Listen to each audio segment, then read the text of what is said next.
This is a typical question of an examination paper where you're asked to do decimal division. And here you can see we're being asked to work out 0.009 divided by 0.03. I like to represent this as follows. You can see I have the number that's doing the dividing on the bottom and the number being divided on the top. It is a case of making the numbers easier to deal with, and to achieve this I can multiply the top and the bottom by 100, and that doesn't change the ratio of the numbers. They will effectively be the same, so we can show that multiplication appearing now.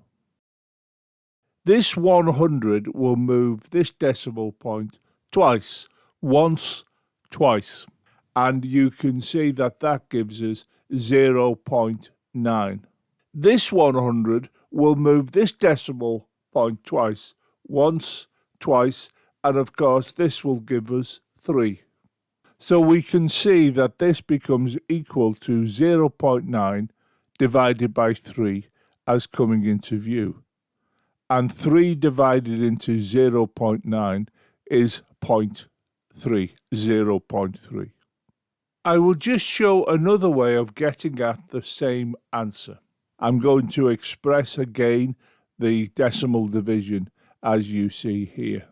And on this occasion, instead of multiplying the top and the bottom by 100, which resulted in the decimal point being moved twice, I'm going to multiply by 1000, as you can see. The multiplication by 1000 will result in the decimal point being moved 3 times, as you can see.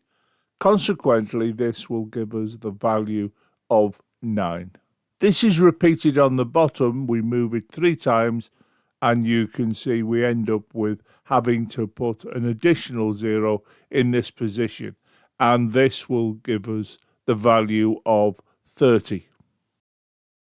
Of course, this will give us 9 over 30, and 9 over 30 can be reduced by dividing the top and bottom by 3, so this gives us 3/10, because 3 goes into 9 3 times, and 3 goes into 30 10 times, and of course 3/10 can be expressed as 0.3. So you can see multiplying by 100 and multiplying by 1000, we end up with the same result. And it's just a question of remembering, if you're multiplying by 100, you move the decimal point twice. If you multiply by 1000, you move the decimal point 3 times.